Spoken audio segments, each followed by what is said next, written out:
यह कहानी एक राजा और एक महान बौद्ध भिक्षु की है। भारत के दक्षिण राज्य में एक बहुत समृद्ध राजा हुआ करते थे, जिनका मन कुछ समय से बहुत अशांत चल रहा था। वह राजा अपने मन को शांत करने का बहुत प्रयास करता था, लेकिन उसका मन शांत नहीं हो पाता।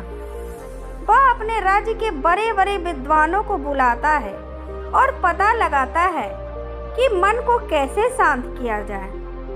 बड़े बड़े विद्वान आते हैं और उपाय बताकर चले जाते हैं, लेकिन कोई उपाय काम नहीं करता।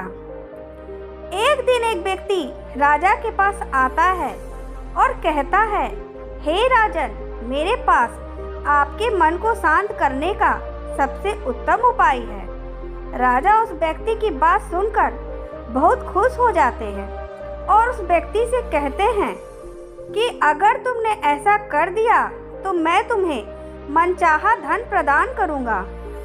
यह सुन व्यक्ति बोला, राजन, तुम्हारा मन मैं तो शांत नहीं कर सकता, पर एक सन्यासी है जो आपका मन शांत कर सकता है।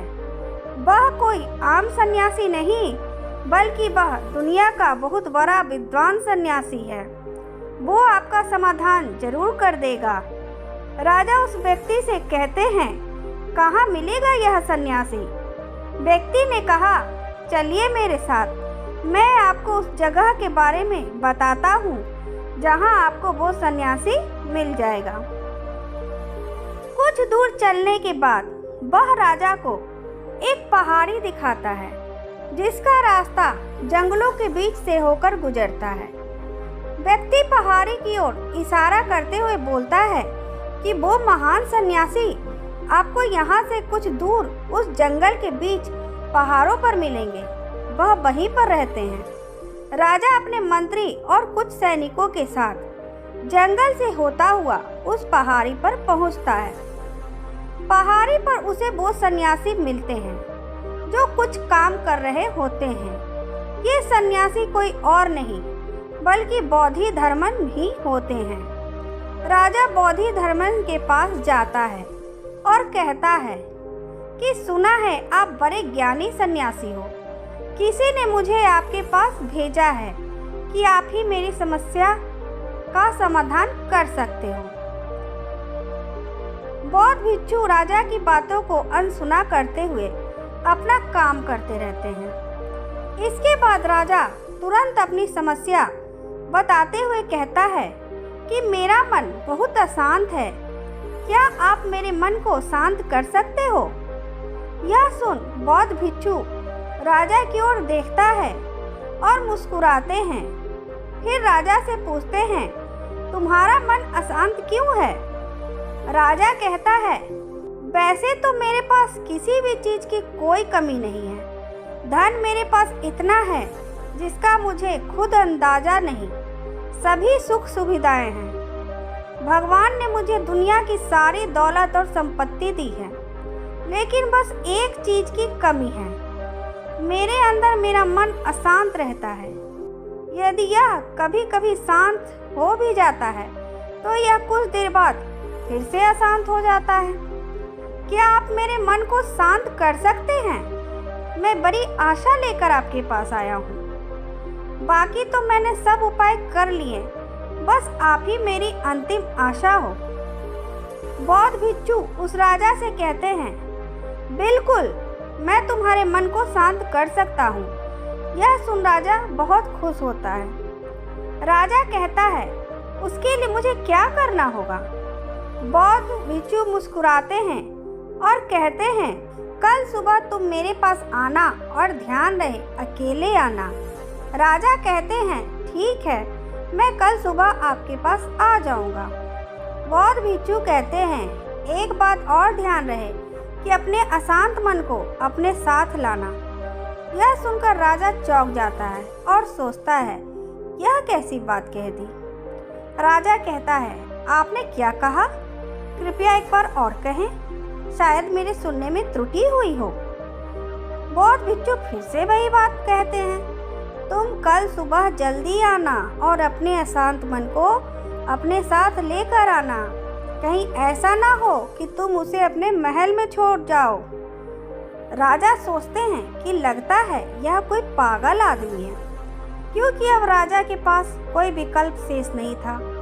इसलिए राजा सोचता है कि एक बार प्रयास कर ही लेते हैं। तो वो बौद्ध धर्म से कहता है, यानी बौद्ध भिक्षु से कहता है, ठीक है, मैं अशांत मन को साथ लाऊंगा।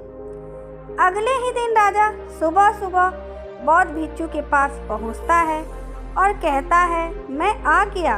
बौद्ध भिक्षु उस राजा से कहते हैं, तुम तो आ गए, लेकिन तुम्हारा अशांत मन कहाँ है? लाओ उसे मुझे दे दो, मैं उसे भी शांत करके तुम्हें दे देता हूँ। राजा कहता है, आप ये कैसी बात कर रहे हैं? आप इतने महान सन्यासी होकर यह भी नहीं जानते कि मन कोई ऐसी वस्तु नहीं जिसे मैं उठाकर आपको दे दूंगा। मन तो मेरे भीतर है। बौद्ध भिक्षु उस राजा से कहते हैं, तो ठीक है, आओ यहाँ पर बैठो और अपनी आंख बंद करके उस अशांत मन को अपने भीतर खोजो। राजा अपनी आंख बंद करके अशांत मन को भीतर खोजने की कोशिश करता है। बहुत देर आंख बंद करके बैठे रहने के बाद बौद्ध भिक्षु राजा के कंधे पे हाथ रखते हैं और कहते हैं, आंखें खोलो राजन। जैसे ही राजा ने अपने आंखें खोली तो बौद्ध भिक्षु उस राजा से पूछते हैं, क्या तुम्हें तुम्हारा अशांत मन मिला? राजा कहता है, नहीं बौद्ध भिक्षु। बौद्ध भिक्षु बोले, ठीक है, अब तुम कल प्रयास करना, आज के लिए इतनी खोज पर्याप्त है। राजा अपने महल चला जाता है। अगली सुबह राजा बौद्ध भिक्षु के पास फिर से आता है और वैसा ही करता है जैसे कल बताया था। राजा एक स्थान पर बैठकर आंखें बंद करके अपने भीतर अपने अशांत मन को खोजने का प्रयास करता है। बहुत देर तक राजा बैठा रहता है और बौद्ध भिक्षु फिर से राजा के कंधे पे हाथ रखते हैं और कहते हैं, क्या तुम्हें तुम्हारा अशांत मन मिला? राजा बहुत शांत आवाज में बौद्ध भिक्षु से कहता है, नहीं बौद्ध भिक्षु। इस बौद्ध भिक्षु फिर से वही बात कहते हैं कि कल फिर से आना और पुनः प्रयास करना। अगले दिन राजा बौद्ध भिक्षु के पास आया और वैसा ही करता है जैसे पूरे 2 दिन से कर रहा था। राजा बैठता है और अपनी आंखें बंद करता है और अपने भीतर अशांत मन को खोजने का प्रयास करता है। बहुत दूर होने के बाद हर बार की तरह इस बार भी बौद्ध भिक्षु राजा के कंधे पर हाथ तो रखते हैं और इस बार राजा की आंखें नहीं खुलती। राजा बस अपनी आंखों को बंद करके बैठा रहता है। इस बार राजा पूरी तरह ध्यान मग्न हो जाता है। काफी समय बीत जाता है। वह बौद्ध भिक्षु भी राजा के पास ही बैठे रहते हैं। पूरा दिन बीत जाता है, पूरी रात बीत जाती है। अब अगले ही दिन सुबह के समय राजा अपनी आंखें खोलते हैं और जैसे ही राजा की आंखें खुलती हैं, राजा अपने सिर को बौद्ध भिक्षु के चरणों में रख देता है और कहता है, उसे मेरा अशांत मन तो कहीं नहीं मिला, पर वो परम शांति जरूर मिल गई जिसकी तलाश में अब तक भटक रहा था। तो दोस्तों, उस राजा की तरह हम भी अपने मन की शांति को कहीं बाहर खोज रहे होते हैं, लेकिन हमारे मन की शांति हमारे अंदर ही है। उसे शांति मन से बैठकर आपको खोजना पड़ेगा।